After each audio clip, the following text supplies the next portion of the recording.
आप लोगों को सुनने का मौका मिलेगा और हम भी आप ही के तरह आप ही के बेंच पर बैठ के हम भी सीखेंगे। आज क्या करेंगे? सीखने का कोई उम्र नहीं है। जबकि मैं बता देता हूं 2 लाइन और ताकि आपको और एक्साइटमेंट बढ़ जाएगा। जिसको आप सुन रहे हैं ना, ये मेरा छोटा भाई है। कौन है? कौन है? कोई दूसरा नहीं है, हम लोग भाई है, लेकिन हमसे छोटा है। लेकिन आज हम इससे भी सीखेंगे। क्या करेंगे? इसीलिए आप अपने परिवार में यह क्यों समझ लेते हैं कि मैं बड़ा हूं ना तो हमारा से ज्यादा ज्ञान छोटा का कैसे हो गया जी? माता पिता ये सोचने लगते हैं कि हमारा बेटा हमेशा हमसे कम जानना चाहिए। रियल है? ये उल्टा सोच है जी। हो सकता है वह बेटा आपको भी पढ़ा सकता हो और आपका भी गुरु बन सकता है। इसलिए गुरु का कोई सीमा नहीं, गुरु का कोई उम्र नहीं, गुरु का कोई एज नहीं, गुरु का कोई रिलेशन नहीं।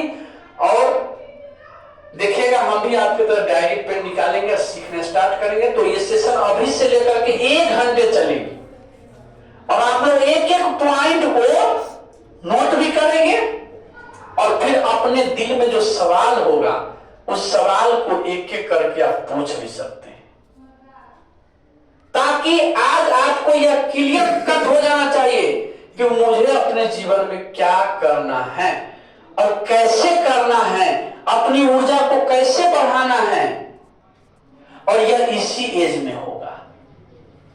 हम सब लोग ने, हमने जितना भी है, हम लोग अपना ऊर्जा को अंतिम रूप पर ले जा करके और उसको किए और प्राप्त किए, और जो कुछ अभी रह गया है उसको भी प्राप्त करने का पूरा सिलसिला जारी है। तो मेरे लिए ये 7 बंदे ही 7 लाख है। मुझे बहुत खुशी है कि मेरे आज इस इन्विटेशन प्रोग्राम से 7 व्यक्ति पहुंचा है और एक समय होगा कि 7,000 भी पहुंचेगा। तो मैं अब ये मंच समर्पित कर रहा हूं।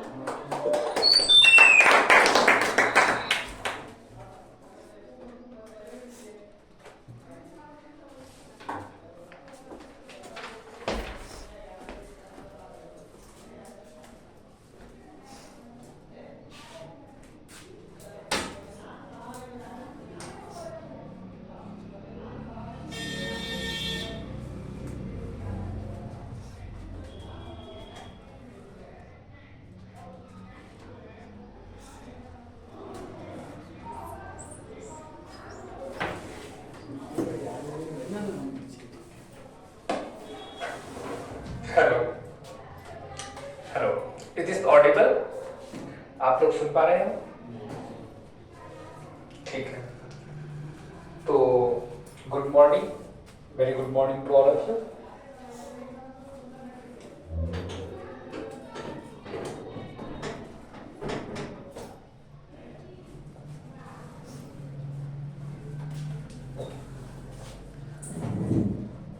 अगर सुनने में कोई दिक्कत हो तो बताते जाना आप लोग, ठीक है?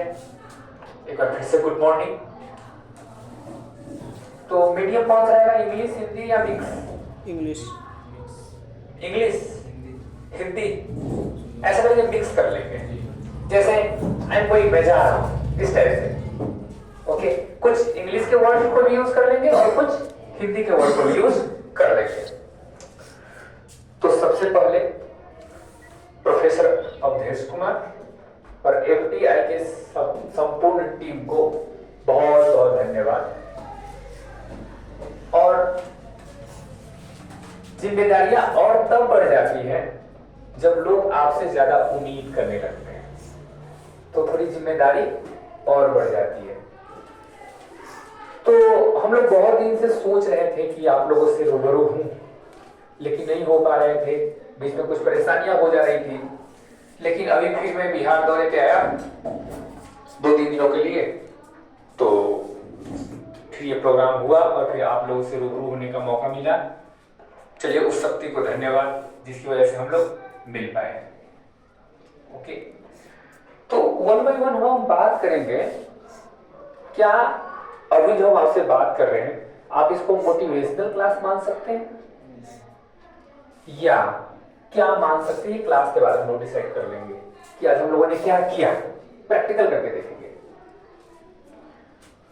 अच्छा, मोटिवेशन दो तरीके के होते हैं, एक आंतरिक यानी जो आपके अंदर से मोटिवेशन आती है, और एक बाहरी जो हम आपको मोटिवेट करते हैं। अच्छा चलिए, आप लोग इस सेशन को की शुरुआत मैं क्वेश्चन से करना चाहता हूं। एक क्वेश्चन मैं इसलिए करना चाहता हूं ताकि आपको चीजें अच्छे से समझ में आने लगी। आप बताइए, जैसे दूध उबल रहा है और दूध उफन रहा है, क्या ये दोनों एक बात है? अगर दूध उफन रहा है तो कुछ समय बाद उसकी उफान खत्म हो जाएगी, और क्या दूध उफनने से वो दूध किसी और चीज में कन्वर्ट हो सकती है, या दूध ही रहेगा? दूध ही रहेगा। और अगर वो उबल रहा है तो उससे बहुत वैरायटीज बन सकते हैं। तो जीवन में उबलना जरूरी है या उफनना जरूरी है? उबलना। अगर मैं आपको यहां मोटिवेशन दूं कि तोड़ दो, फोड़ दो, उड़ा दो, तो आप उफन तो जाओगे, लेकिन वो उफान फिर से एक बार शांत हो जाएगा। आप जीवन में ऊंचाइयों पर तभी पहुंच सकते हैं जब आपके पास आंतरिक मोटिवेशन हो, इंटरनल मोटिवेशन। गुब्बारा को आपने देखा है क्या? गुब्बारा में अगर हवा न रहे तो क्या वो ऊंचाई को छू सकता है? ये बात ध्यान रखिए कि जो गुब्बारा है वो अंदर की हवा से होती है। हाँ, बाहरी हवा भी उनको सपोर्ट करती है, लेकिन अगर सिर्फ बाहरी हवा हो और बैलून में हवा ना हो तो क्या बैलून उड़ सकती है? इसी तरीके से अगर मैं आपको मोटिवेशन दूं, मैं आपको मोटिवेट करूं, लेकिन आप अगर खुद से मोटिवेटेड नहीं है तो शायद आप उस ऊंचाई तक नहीं उठ पाएंगे। उड़ेंगे तो जरूर, क्योंकि अगर कोई बैलून है, वो रास्ते पे गिरी हुई है और उस पर हवा चलेगी तो वो चलेगी, मूव करेगी, मूवमेंट होगा, लेकिन क्या वो उड़ पाएंगे? उड़ने के लिए उसके अंदर खुद की हवा होनी चाहिए। तो आप लोग बोलेंगे, सर मैं आंतरिक ऊर्जा कहां से लाऊं? Look at your parents. आप अपने पेरेंट्स के बारे में सोचिए, आप अपने जीवन के बारे में सोचिए, तो आपको मोटिवेशन देंगे। आपके फादर क्या करते हैं? सपोज मान लीजिए कोई फादर आपके किसान है, तो ऐसी कौन सी ऊर्जा है जो आपके फादर को मोटिवेट करती है कि सुबह जगो और खेत में जाओ या दुकान पे जाओ या प्रोफेसरी करो? क्या है वो एनर्जी, ताकि मेरे बच्चे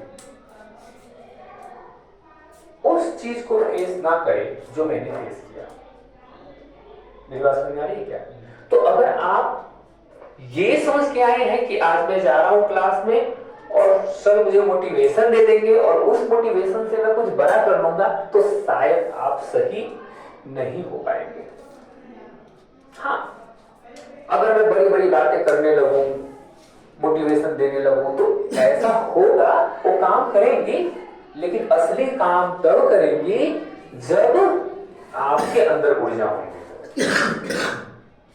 अब ये ऊर्जा कैसे लाए, इसी के डायमेंशन में हम बातें करेंगे इनडायरेक्टली, और आपको चीजें समझ में आने लगेंगी।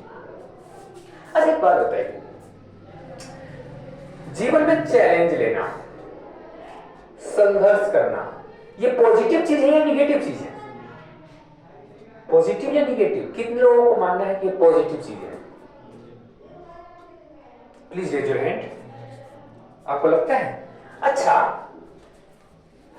एक बात जीवन में आप देखेंगे, ऑब्जर्व करेंगे कि जो संघर्ष है वो आदमी को मजबूत बनाती है। एग्जाम्पल से मैं आपको समझाने की कोशिश करता हूं। राम जी मर्यादा पुरुषोत्तम कब बने? जब वो जंगल में वनवास गए। राम जी के जो जीवन है उसमें से आप वनवास को हटा दिए। राम जी एक राजकुमार है अयोध्या के, उनके पापा भी राजकुमार। अगर वो वनवास नहीं जाते, संघर्ष नहीं करते, तो क्या राम आज राम होते? क्या उनका नाम इतिहास में होता? तो संघर्ष क्या हुआ? चीजों को महान बना दिया। स्वामी विवेकानंद क्यों है? क्योंकि उन्होंने अपने जीवन में संघर्ष किया। मेरी बात आप लोग समझ पा रहे हो? इसी तरीके से आप गुरु नानक जी को देख लीजिए।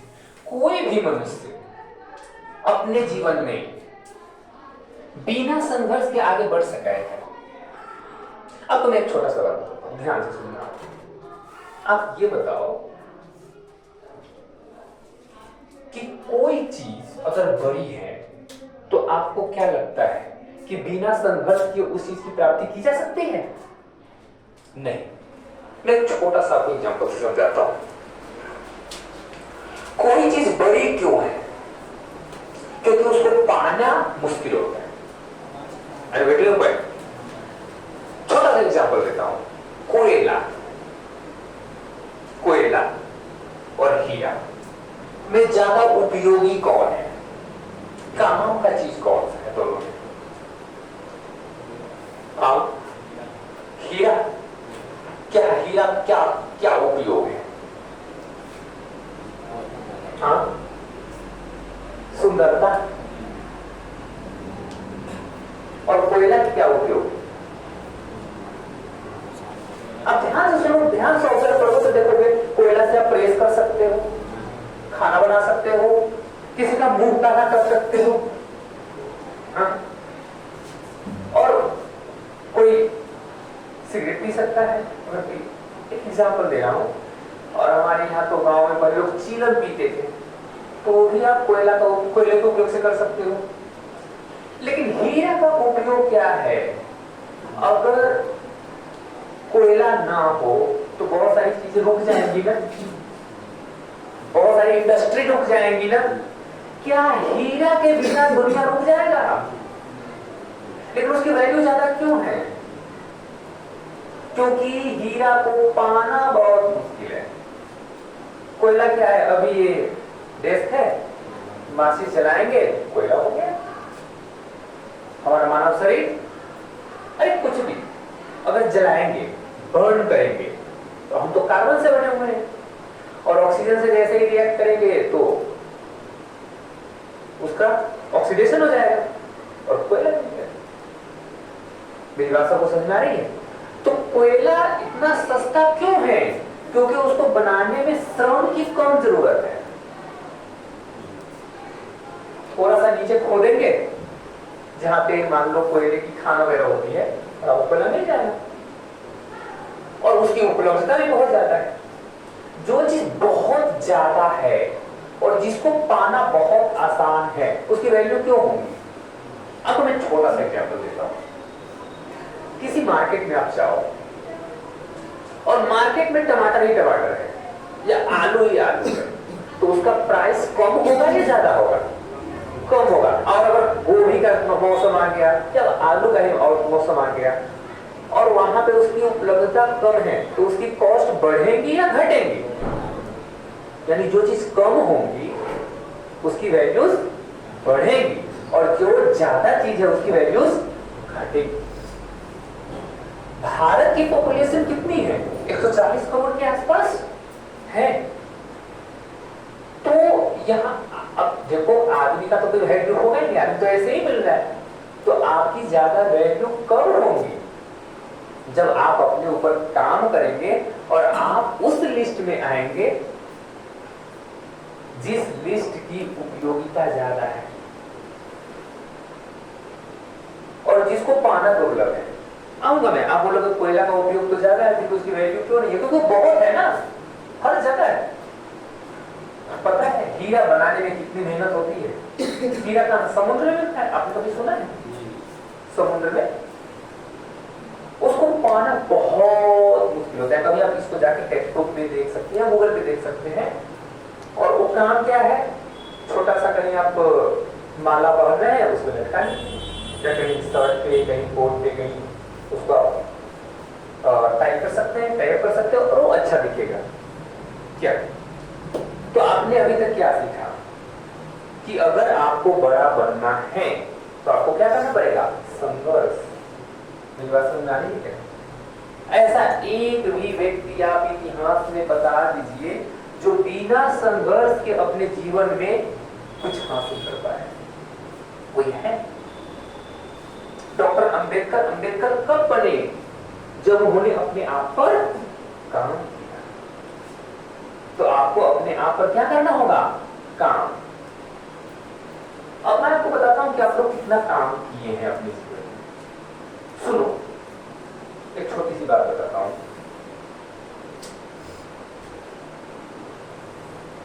आपने बचपन में सुना है कि पीपल का पेड़, नीम का पेड़ हमेशा ऑक्सीजन ही छोड़ता है। सुने हो? क्या आपको लगता है कि दुनिया की कोई भी प्रजाति यानी vegetation, any kind of vegetation जो सिर्फ ऑक्सीजन ही रिलीज करती हो? ठीक है, अगर कोई पेड़ कार्बन डाइऑक्साइड लेता है तो CO2 हुआ ना, और H2O उसको जमीन से मिल जाता है या हम लोग दे देते हैं उनको, तो उससे वो खाना बनाते हैं। और आपने बचपन में पढ़ा होगा H2O plus CO2, इस टाइप से आपने पढ़ा होगा ना, H2O plus CO2 gives glucose, balance करके। इनफैक्ट हम लोग भी जब खाना खाते हैं तो फाइनली वो ग्लूकोज ही बनता है और वो ग्लूकोज हमें एनर्जी देती है। लेकिन जब हम खाना खाने के लायक नहीं होते तो आप देखते हो ना कि ग्लूकोज की बॉटल चढ़ जाती है, हमारा भोजन ही कुछ भी तुम खा रहे हो वो नहीं बनता है, CO2 ले रही। लेकिन क्या वो हमेशा ऑक्सीजन ही रिलीज करेगी, CO2 रिलीज नहीं कर सकती? नहीं, ऐसा नहीं है। तो आपने अपने दादी से, मम्मी से, पापा से या गुरुजी से आपने सुना होगा कि नीम का पेड़, पीपल का पेड़, वो कुछ मुसलमान लोग होते हैं तो वो कुछ और एक पेड़ होते हैं जो उनके धर्म के रिलेटेड होते हैं, या तुलसी हुआ, तो इस टाइप के पेड़ को बोलते हैं कि हमेशा उससे ऑक्सीजन ही कार्बन डाइऑक्साइड को कभी रिलीज करते हैं। ऐसा संभव है क्या? तो आपने कभी क्वेश्चन किया क्या अपने आप से? आपको क्वेश्चन करना चाहिए, आपको डाउट करना चाहिए, क्या सच में ऐसा होता है? अच्छा, आप सबके सब प्राइमरी स्कूल तो क्रॉस कर ही चुके हो। आपको मैं छोटी सी बात बताता हूँ, थोड़ा मैथमेटिकल बात बताता हूँ। आपने एक चीज पढ़ा होगा कि अगर आपके पास एक नंबर है, मान लो 1 2 3 4 5 6, 6 डिजिट नंबर है, तो आप ये बताओ क्या ये नंबर 3 से डिविजिबल है? हाँ है। क्यों है? क्योंकि इसको ऐड करो, 1 + 2 कितना आएगा? 3, 3 + 3 6, 6 + 4 14, 14 + 5 19, और 19 + 6 कितना? 25, 25 3 से डिविजिबल है? नहीं है। 3 × 8 24, 3 नंबर 3 से डिविजिबल नहीं होगा। 21 आएगा। 21 आएगा क्या? ओके, 1 2 3, ये हो गया 6 और ये 4 14, 6 और 4 और सॉरी 10 और 10 और 5 15। अच्छा 21 आ रहा है क्या? 21 आ रहा है। तो 21 3 से डिविजिबल है, तो ये पूरा नंबर 3 से डिविजिबल होगा। आपने कभी क्वेश्चन किया कि ऐसा क्यों होता है? नहीं किया। और this is the Indian education system जहां पे अपने को काम करने की जरूरत है, और हमारी जो करेंट सेंट्रल गवर्नमेंट है वो इस पे अच्छे से काम कर रही है। मैं आपको बताऊंगा अभी। अच्छा, ये नंबर 3 से डिविजिबल है क्या? 1 2 3 है, क्योंकि इसके जो सम है 1 + 2 3 और 3 + 3 6, तो ये 3 से डिविजिबल होगा। लेकिन आपने ऐसा कभी क्वेश्चन किया खुद से कि अगर तीनों डिजिट के सम, तीनों डिजिट को ऐड कर देंगे तो वो अगर 3 से डिविजिबल है तो पूरा नंबर 3 से डिविजिबल होगा। तो ऐसा आपने कभी क्वेश्चन किया क्यों होता है? नहीं किया होगा। मैं आज आपको थोड़ा सिखाता हूं, ठीक है? एक 3 डिजिट नंबर ले लेते हैं x y z, ठीक है? मैं आपको बताता हूं कि ऐसा क्यों होता है, और अगर टाइम होता तो मैं सभी कुछ बता देता, लेकिन एक दो चीज बताऊंगा, फिर कभी हम लोग मिलेंगे तो और वो चीजें बताएंगे। क्या मैं इसको ऐसे लिख सकता हूं 100x plus 10y plus z? मैंने कोई पाप कर दिया क्या? क्या मैं पापी हूं ऐसा लिखने के बाद? अरे ये यूनिट प्लेस है, ये टेंस प्लेस है, ये 100 प्लेस है, तो ये 100 से मल्टीप्लाई हो जाता है, ये 10 से, और ये यूनिट प्लेस है तो डायरेक्ट आएगा। अरे कोई दिक्कत?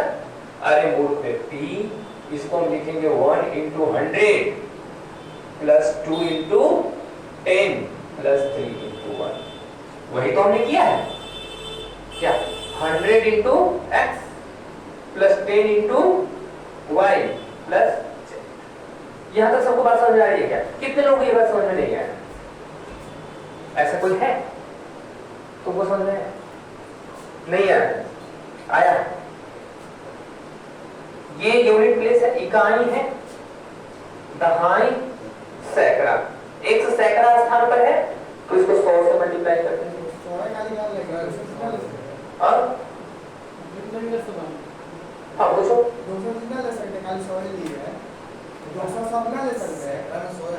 सैकड़ा में 100 ही आएगा। अगर यहाँ पे 4 प्लेस आएगा तो 1000 आएगा, ठीक है? क्या मैं इसको ऐसे लिख सकता हूँ 99x plus 9y plus x plus y plus z? देखो 99x और ये x, 100x हो गया, और ये 9 और ये y 10, और ये z का z। ये बताओ, इसको इसमें से 9 कॉमन लेंगे तो अंदर कितना जाएगा? 11x प्लस y, और ये क्या आएगा? x plus y plus z। बात समझ आ रही है क्या? पक्का? अब ये बताओ, क्या ये जो नंबर है ये 9 का मल्टीपल है? ये 9 का मल्टीपल है ना? क्या मैं गलत बोल रहा हूँ? बट्टा 9 होगा ना? हाँ, बट्टा 9 भी तो होगा, x plus y plus z में 9 कॉमन, उसमें 9 है कहाँ? 9 कॉमन लेके 11 हो गया, और इसमें से 9 तो ये y हो गया। वो तो डायरेक्ट x y क्या? यहां तक सबको बात समझ में आई क्या? यानी ये चीज 9 से डिविजिबल है क्या? ये बॉक्स है क्या? मैं कोई बहुत बड़ी बातें नहीं बोल रहा हूं, है ना? और अगर ये भी हो गया 3 से डिविजिबल, और ये 9 से डिविजिबल है तो 3 से भी डिविजिबल होगा। तो अगर x plus y plus z 3 से डिविजिबल हुआ तो ये तो ऑलरेडी हो रहा है, और अगर ये भी हो गया तो पूरा हो जाएगा। कोई सवाल लगे? नहीं लगे? एक बार फिर से बताता हूं। यहां तक सबको समझ में आ गई? सबको समझ आ गई? तुम्हें समझ में? तो क्या आपने कभी ऐसा क्वेश्चन किया कि ऐसा क्यों होता है? सिमिलरली 9 के लिए देखो 9 का मल्टीपल है, तो अगर तीनों डिजिट का सम 9 से डिविजिबल हुआ तो पूरा नंबर 9 से डिविजिबल हो जाएगा। मेरी बात सबको समझ में आ रही है क्या? मजा आ रहा है तो एक दो और सिखाऊं? मजा आ रहा है क्या? तो मुझे समझ में आए? पक्का? गुड। अच्छा चलो एक बात बताओ, अब बोलोगे सर ये तो 3 डिजिट है, 4 डिजिट 5 डिजिट का कैसे बताओगे? तो चलो एक नंबर ले लेते हैं 1 2 3 4, ठीक है? यहां तो कोई दिक्कत नहीं ना? इसको वैसे लिख सकते हैं 1000 प्लस 200 प्लस आगे क्या होगा? 30, और फिर इसके आगे और अंदर से ओवर ले लो। मैं तुमको क्या सिखा रहा हूं? सोचना है।